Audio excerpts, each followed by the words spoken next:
Welcome to Allie and You, the business success and lifestyle show. My name is Allison Maslan. My friends call me Allie. And today it is all about going viral with your message. Do you want to make global change? Do you want to know how to do that? Then you've got to be here for this episode of Allie and You.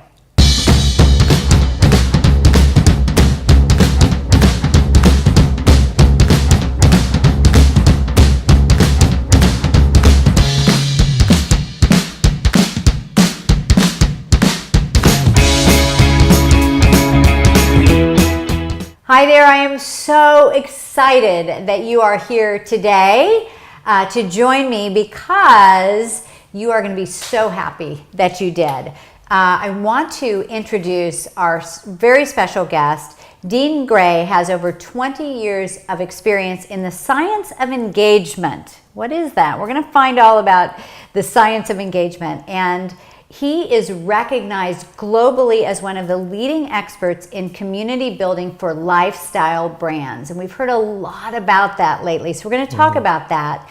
Now, throughout his career, he's kept his finger on the pulse of innovation and created several technology-focused organizations that create massive change on a global level. So exciting. And we're going to hear all about this and how Dean is helping business owners go viral and share their mission.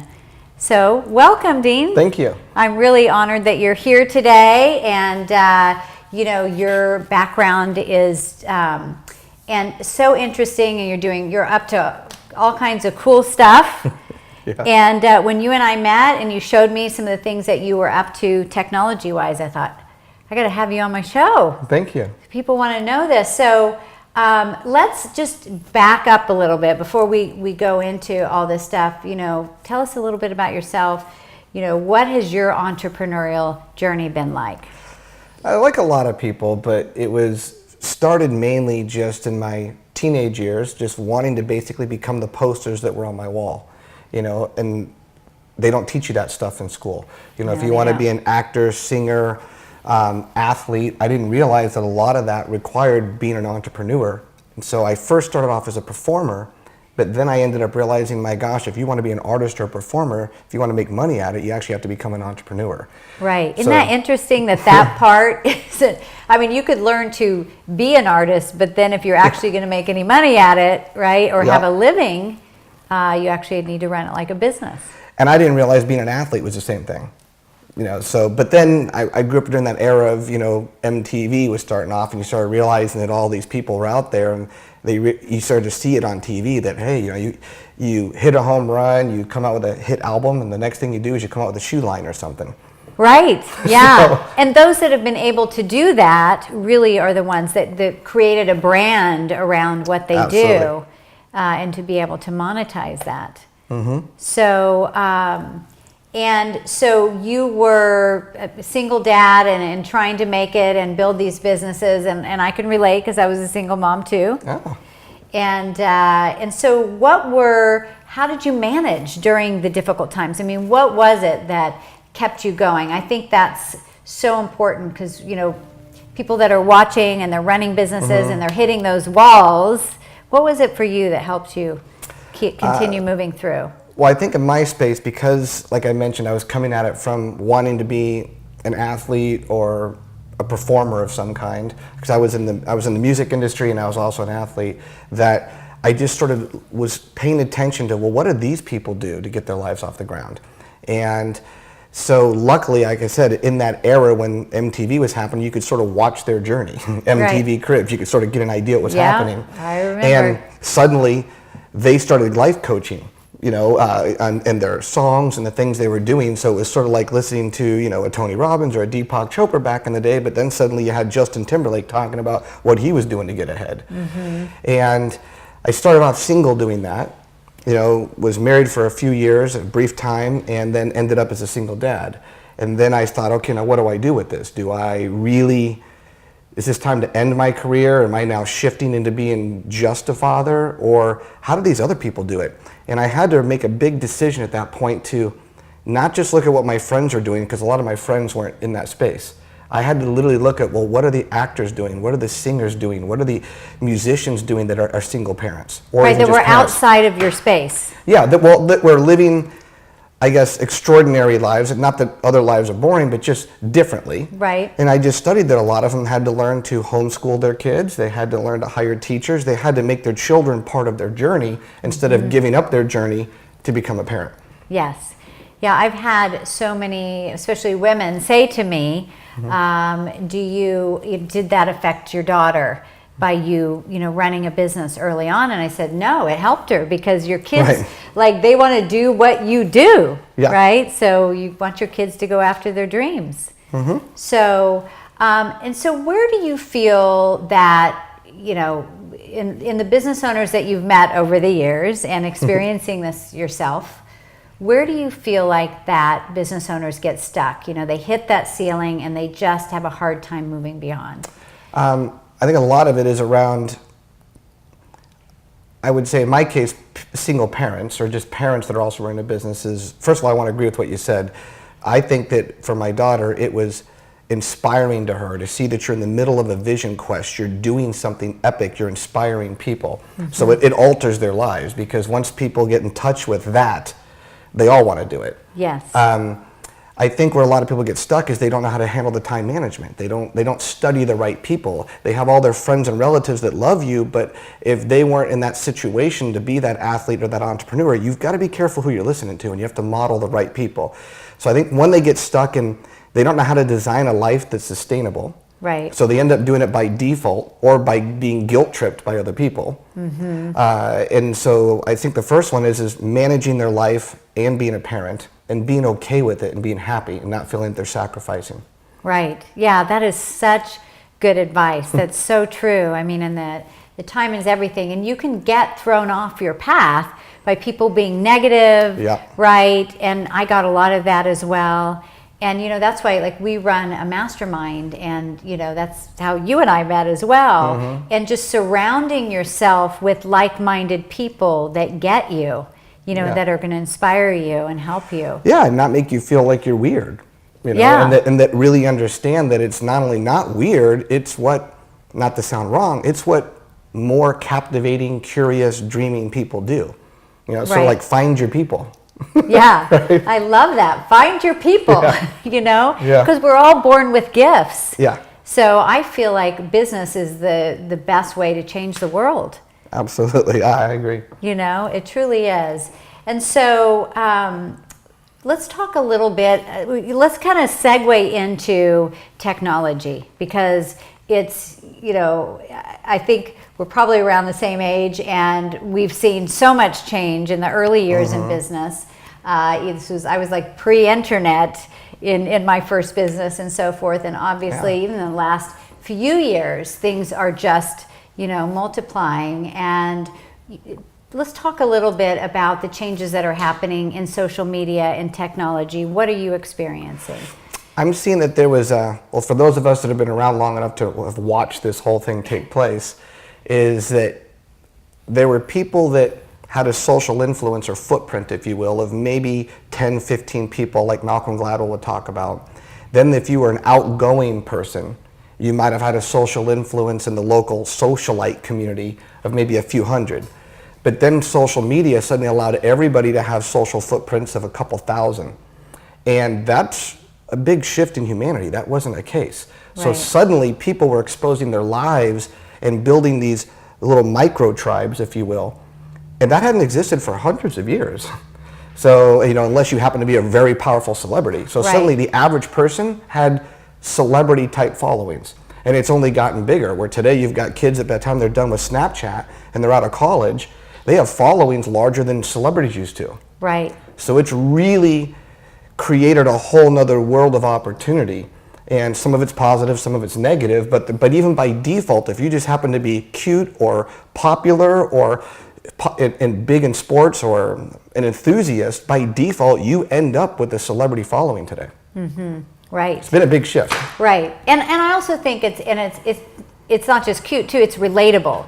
Yeah. Right? I mean, because sometimes people that are even more quirky or whatever, Yeah. whatever it is that your tribe is connecting to. Exactly. Right? And so, but that's so true. I hadn't thought of it that way, but I mean, you have someone that's coming out of high school or out of college, and they're going to have a bigger following than the person they would get the job from. Absolutely. Oftentimes. No, and like you said, they follow you for different reasons. One of the heads of YouTube, his name was Andy Stack. He was the head of monetization for YouTube for a while, and he talks about the fact that because you're either outgoing, cute, quirky, thought leader, or a train wreck, or a comedian, yeah, right, or drama, whatever it is. Exactly. So that for whatever reason, people are connecting with you. Right. Yeah, it's big. It's a big change. And so, what does that mean as we move forward? Do you think? I mean, because it's one thing to get a following, but it's like obviously, and that's what we do when we're coaching business owners to help them then, monetize that. But you talk a lot about science of engagement. So can you explain what that means? Yeah, the science of engagement is around exactly what we're talking about. How do you, whether it was by design or by default, if you've been blessed or fortunate to end up with a following. And a following today can be 100 enthusiasts or 1,000 enthusiasts, like Tim Ferriss used to talk about.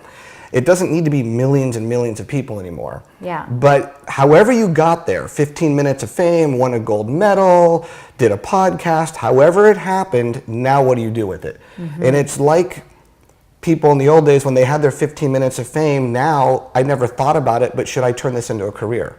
There's a lot of people now being given that opportunity. Right. So that now comes down to what do I do with this community?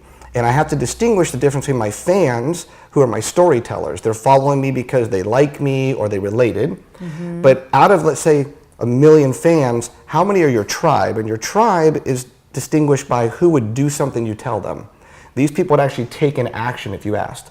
And there's a big difference. Out of 1 million fans, you're not going to have 1 million tribe. Right. You might only have 100,000 of them that are your tribe, maybe 50. Right, and those are the people that really resonate with what you do. They get it, they feel you, they feel that rapport, right? Yeah, they're into you. They just didn't happen to hit the like button because you were on a movie or they read your book once, and it wasn't like a drive-by, follow, click, and I'm done.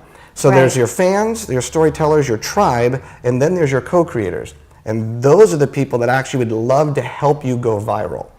And so the science of engagement is identifying those different segments in your community. Interesting. And then realizing that a couple million fans means not much. You have to have millions of 10, 20 million fans to make money in advertising.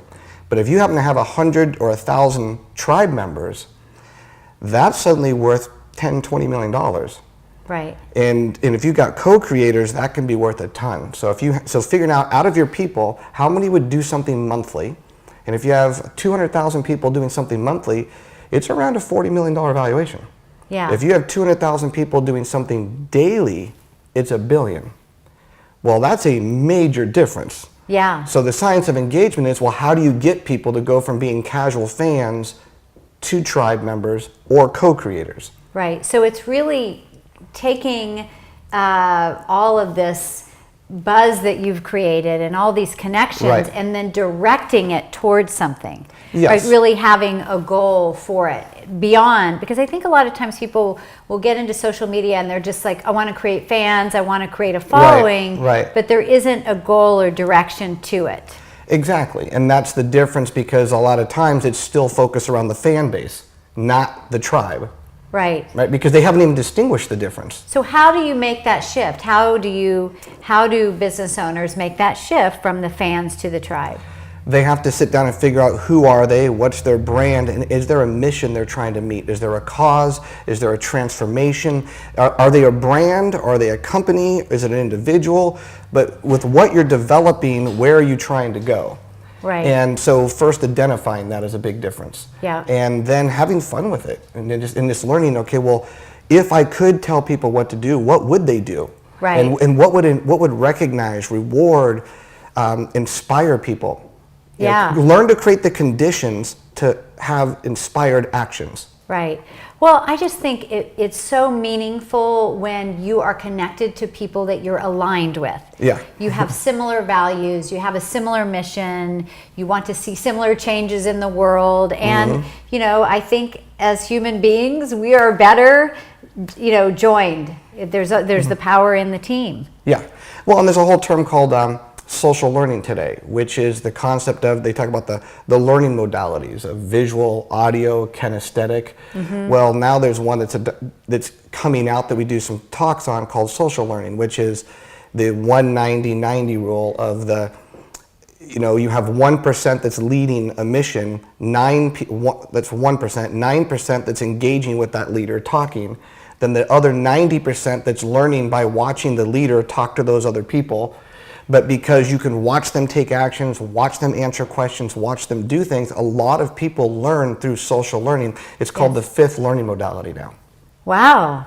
I didn't know about that one. Yeah. So that's because you're trying to know the audio and the kinesthetic and right, and now we've got the social. It's one of the reasons certain platforms or things you're doing are so addictive, but addictive can be a good thing. It's just creating habits. So it's learning what are those triggers that the people who've mastered them often, it first was mastered in the gaming industry.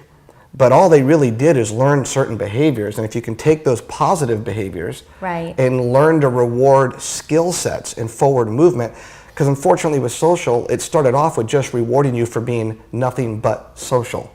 Right. So then you get some brilliant minds that think, well, I don't have time to just be social.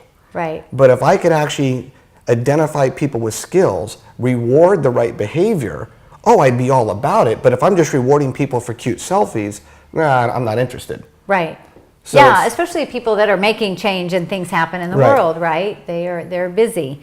We have I have a mastermind called Pinnacle Global Network, and we have this incredible community. And what I've been able to see over the years, so we're now in our 7th year, and we have business owners all over the country. And in a sense, we have our tribe. They are each other's tribe. Right. And what I've seen over the years happen is then they're each a catalyst for helping them step up as leaders, and then creating their own tribes from there too. So there's all these kind of spin-offs that happen, and it's that ripple effect that's so powerful. We're all somebody's mentor. We're all somebody's example, whether we know it or not. And one of the difficult things is if there was a way to visually demonstrate that, we've all heard, whatever action you take, it will ripple. Yes. Well, one of the things that game designers have done so well is they give you a visual demonstration of that. Because I remember, do you remember when Voxer first came out, or Haytel, or these communication apps like WhatsApp? Yeah. I'm still positive that I'm responsible for about 20 million people on those, because I put some of the biggest thought leaders and speakers at the time on those communication devices. However, I could be completely delusional. I have no idea. But if I'm not, and I'm really responsible for 50 million people or 20 million people, I wish the company would know about it and recognize me. Right. So there's an example of, I might have had a ripple, but if it wasn't measured, it couldn't be rewarded. Right. Well, that would be so smart of them, right? Because they want lots more of you. And that's where you help people going from, look, I don't want to be your fan. I'd love to be, we like to say, if you want to be my fan, go to social media. But if you want to be part of my tribe, download our app. Right. That's the difference. And it'll shock you how many people, there's actually more people that would love to be working with you because right now we're only offered to be a fan. Right. And that doesn't turn a lot of people on. And so, and that's kind of what you're working on, right? Is you're really, can we talk a little bit about that? Because when we met, you talked about really moving people onto their own platforms. Well, one of the things we've learned is that in my personal experience, I was fortunate to be able to travel globally and for 15 years, travel from country to country and develop a fan base of, 20, 30 million people. But of those exact situations, those people, I was only able to get about a couple 100,000 that would do something. But so I'd have a couple 100,000 people attending live events or seminars. So there's an example of the difference between the fan base versus the tribe. Yeah. But when I went to sell that company, if you don't own the platform, or if you can't track the behavior, you're not worth as much as you should be. And then what's unfortunate is as we're all building whatever we're doing, we're building a movement. By default, we probably haven't allowed our people a chance to go talk somewhere about us, so they always end up on a chat room or forum. And then what's unfortunate is this thing over here that you didn't create sometimes is worth more money off your tribe than what you were. So we want to be like the Robin Hood and say, let's give your people back to you. Right. Because you did the work. It's your tribe. Right. You know? Yeah. And you want to be able to, communicate as you will and so forth. And you just don't know. I remember about a month ago, I was on Facebook. It was like 11 o'clock at night, and the whole page went down. And it was down for, remember that, Jared? And I was in a panic, of course, because we do so much marketing on Facebook. Yeah. And I love all of our fans and our tribe on there that we're communicating with, and it disappeared. And I was trying from every which way, and it was like 25 minutes. So I had that moment, and I thought, okay, so maybe it's not coming back all these years that we built. We're just going to have to get creative and figure something else out. And so it's kind of what you're talking about here, because you're doing all this work and you're building it up on all these other platforms, but we don't know tomorrow what's going to happen there. And Facebook giveth and Facebook can taketh away. Yeah. It's, and that's the same thing with Google. They can change the algorithm one day. But I think one of the things that was sad for me to see is myself, some of my friends that were in music or sports or thought leaders, we had done all this work, and when it came time, we just didn't realize that if we just would have had the platform, and we're never going to compete with social media. Let it rain. Whatever you're doing, keep doing it, but just make sure you own one of the buckets. Right. So, give your people an additional place to go where you can give them better rewards, better recognition, co-create with them, train, track, reward, recognize. I mean, recognition's huge. Yeah. Who doesn't like recognition, right? And appreciation. We really like that. So that's so incredible. And I know we're going to be seeing more of that. So it's really about moving people from these to like having their own apps and things like that people can be communicating and connecting with each other. And you just had a good point, is that we'd like to say that just like how WordPress 13 years ago really helped the world when people didn't know what was going on and they thought, okay, everyone's got to go online. Now, who's going to go online? Businesses, individuals, how big do I need to be to have a website? Suddenly, WordPress just said, forget it. You know what? I think everyone's going to want something. So they created a template. And they helped 75 million people go online. Well, now apps are the new websites. And most people would love their own app if they didn't have to go build it. And so they want their own apps, and they want to be able to recognize their tribe. And it's something that's coming. It's a trend. We're not going to stop it. It's here. Right. It's just like websites. They're here. Yes, they are. And do you feel like people are going to be moving away from websites? I mean, I keep hearing that. I think that you'll always have a desktop interface with now. All an app really is it's not that people want an app. They just want a mobile experience that's native on their phone.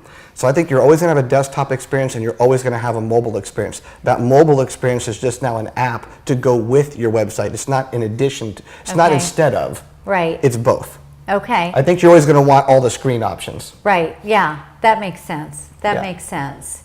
So, well, I mean, you've had just, quite an involvement, like we all have had over the years. So, so this work that you're doing, how did you move into this really, into start working with the science of engagement? I mean, what got you here, and where are you going with it?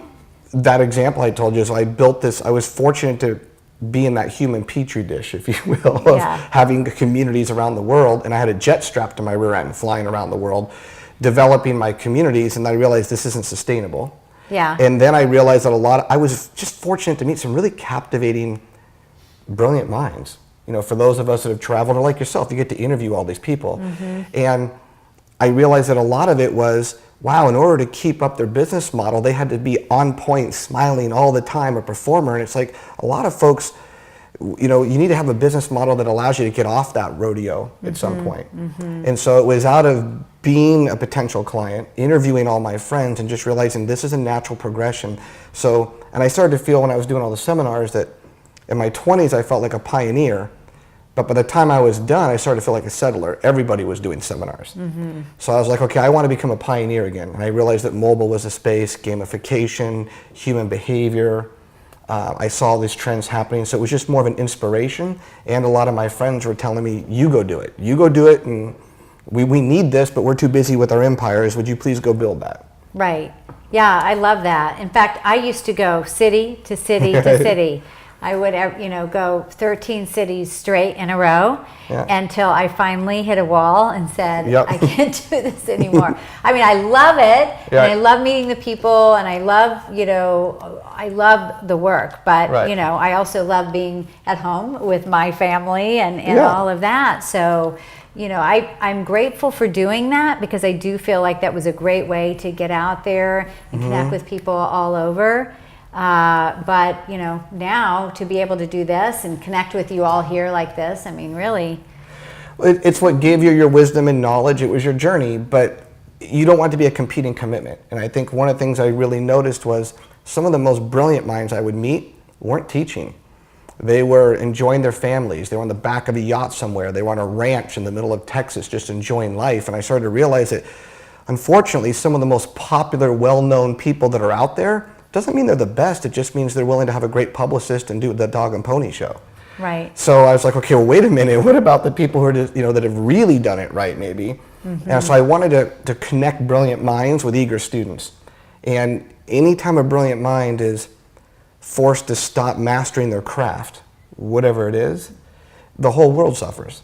Yeah. So wouldn't it be a lot easier just to have a bunch of people pay you $2 a month to stay connected from around the world and make a few $100,000 a month and be able to focus on your craft? Right. So I just wanted to keep, I just met some really cool people.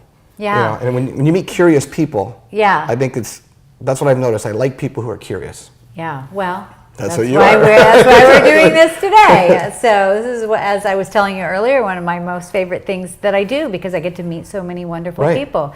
So tell me about that a little bit. Who are some of your favorite people that you met, that you interviewed, and some of the things that stood out for you that they shared? I'd say one of them was just developing the self-image when I was first on stage, whether it was performing or coaching, and really starting to test the theories, the things I was teaching, going, okay, I've gotten people in my community to believe this, I agree with this, I know it's resonating, but when you fly to a different country and you're suddenly on stage in front of a bunch of Indians that are wobbling their heads like this, and that means yes, but it sure looks like no.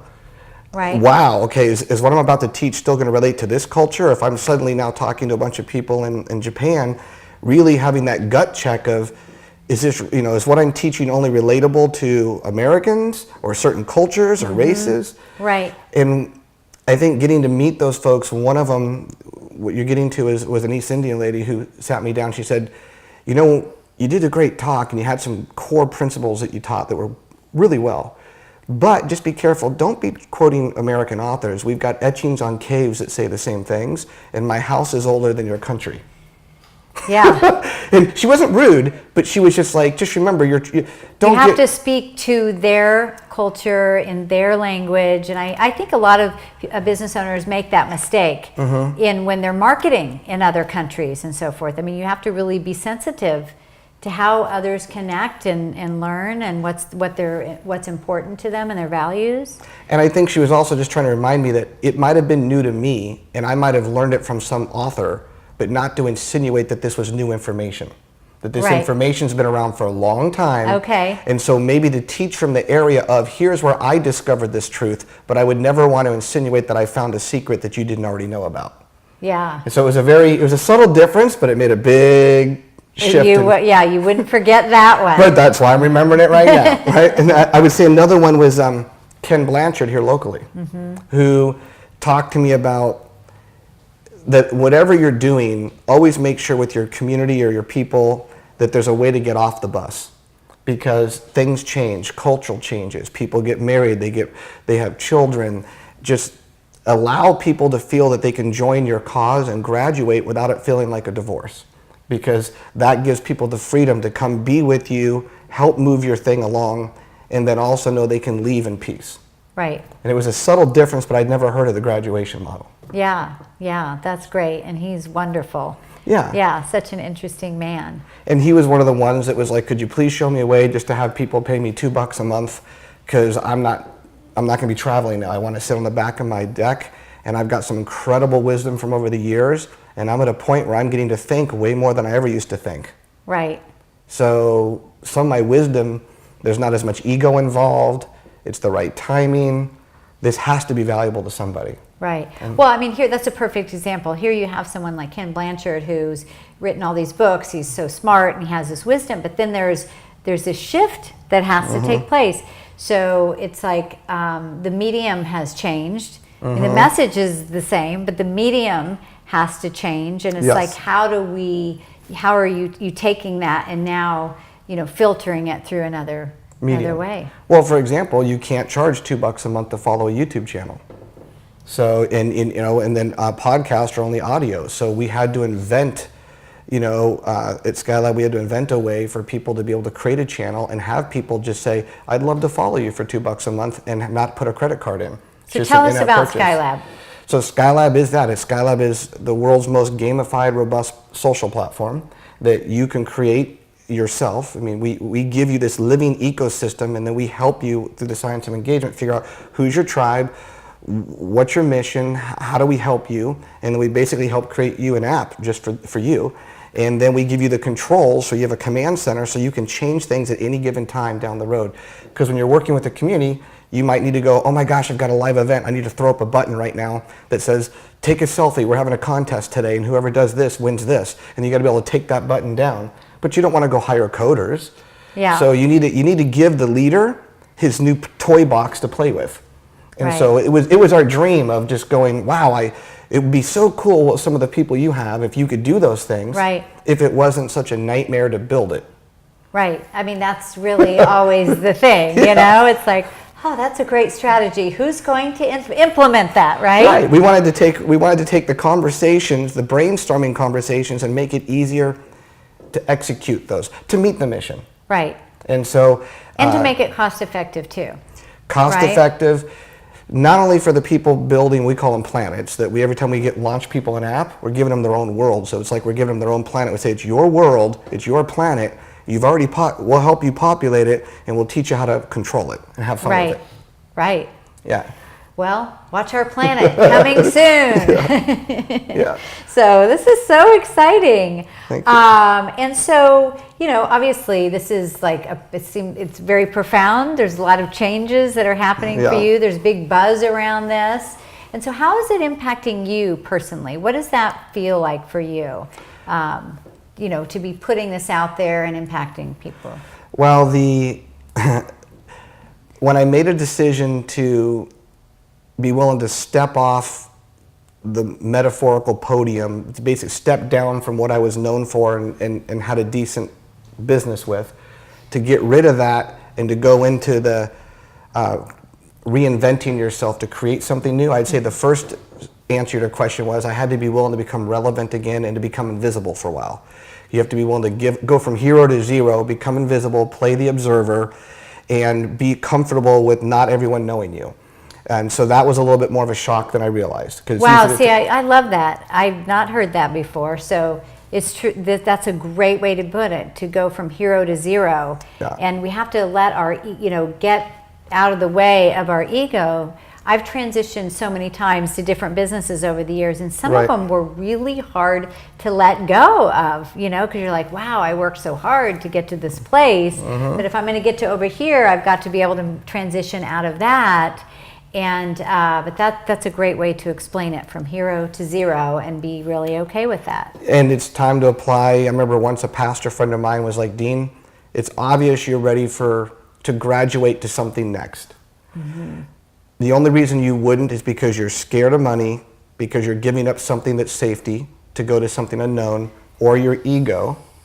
And he's very politely, as a pastor, kicked me right where he kicked me by saying, I hope you're as strong now or stronger than you were when you were 19 before you got into this space of personal development. It's time to apply all the books that you've been quoting for a while. So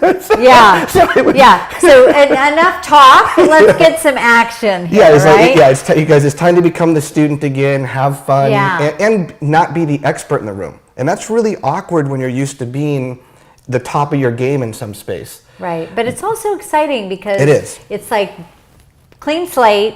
and you get to create it how you want, and you get to learn, and I love learning. Well, and if you don't love that, you have to love that. So I would say the first step was that. The second step was then diving into a space of technology I knew nothing about, and having to work with a group of people to create something that I didn't really relate to. I didn't relate to coders. And so I had to go work with a group of people that are not my people. But I had to create something so I could then come back to my people and say, ta-da! Yeah. And so I went through the 0 to 0, and then, wow, I really don't relate to the people I'm hanging out with, to now finally that it's done, I get to now get around other dreamers, thought leaders, speakers, actors, singers, and get around people like yourself. And so now I'm excited because I get to take the toy I built and go play with the friends I built the toy for. Right. But you took the time and you invested in that hard work to put it down. It wasn't always, you have to kind of go through some of that pain. I know when I'm creating, I have to like wall myself off, it's like my husband's sliding food underneath the door so that you can create whatever it is, so then that you can then go share that. Yeah, you have to be willing to be, to hold empty space and be okay with being lonely for a while and not being social. Yeah. And humans by nature like to fill empty space, so. Or you feel like we're missing something, if you that whole syndrome. Yeah. But it's definitely worth it when you give yourself the space, like what you're saying. And even when I was finally okay with it, dealing with the people around me that weren't okay, going, why are you not being social? What's going on? I'm like, you don't understand. I'm reinventing myself. I need some time to connect. I'm not trying to be rude. I'm not antisocial. But, I related to my friends who were working for gold medals or in the Olympics. You just can't be social. If you're in the middle of a hunt, you got to say goodbye to everybody for 2 or 3 years, and then show up and win the gold medal, and then be social. Right. Yeah. And then they love you when you win the gold medal. Yeah. But and what's the sport? Like what sports did you do? For me? Yeah. Oh, windsurfing, and then just all kinds of sports. I mean, but any type of waterman type sport. Yeah. Okay. Yeah. So you're an athlete. Yeah. Mainly it was dancing back then. Oh, okay. Yeah. Very cool. So that was a long time ago, but yeah. Yeah. Well, I think too that it's important staying physical, right? With all the work that you're doing, because especially with it's heavy thinking work. It's like from the neck up, so it's really important to stay in shape. Yeah. Make sure if the head's tired, the body better be tired. Yeah. Exactly. Well, this is so cool. So you've created this, and so. How can people learn more about this? And I know that you have, a summit coming up that people can learn about and participate in. You can go to skylabapps.com, and that's the main website where you can learn about the company and schedule demos and stuff like that. If you want to register for a summit on the science of engagement, if you have a community and you want to learn human behavior. And one of the things we try to do too is sometimes technology by its nature can be very dehumanizing. So learning to humanize technology in the right way is also really important for people. So you feel, it doesn't disconnect you from the world. Right. So for there, you can go to skylabapps.com/summit, and you can register for the next summit we have locally. And we'll also live cast it. Or you can also go to the app stores and download Skylab Apps, the ultimate tool for influencers. And you can do that on Droid and iOS. Cool. And we'll put that link there up so that everybody can learn more about what you're doing. Sure. So this is awesome. Thank you. This is really great. So is there, any final, well, it's not final, but final for the show, words of wisdom? Like if you're thinking of the business owners out there and they're working hard, like what that's like in growing their business, what would you say to them? I would just encourage you that making sure that you learn to trust your inner authority in addition to whatever outer authority you have going on in your life. Sometimes that outer authority can be your parents, depending on what age you are. It can be your school. It can be the country you live in. It can be your religion. And it's important to have outer authority, but not to the extent that you give up listening to that inner voice and having inner authority. And the inner authority doesn't mean you're rebellious. And at some point, you just got to trust it. So I think be humble with outer authority and seek to learn, but make your final decision with your inner authority. Oh, I love that. So it's really about following your gut and your true voice. Yeah. Yeah, that's beautiful. Well, this has been fantastic. Thank you. Thank you for sharing this, and I can't wait to learn more about it. Aren't you dying to learn more about that? So check it out, everything that Dean has to offer here. And until next time on Allie and You, and also you can watch us and listen to us on iTunes if you just go to AllisonMaslan.com/iTunes. You can be listening in the car or when you're running on the treadmill. You don't have to miss an episode of Allie and You, or we're right here on Facebook Wednesdays at 4 o'clock Pacific. Until next time, we will see you there. Bye, everybody.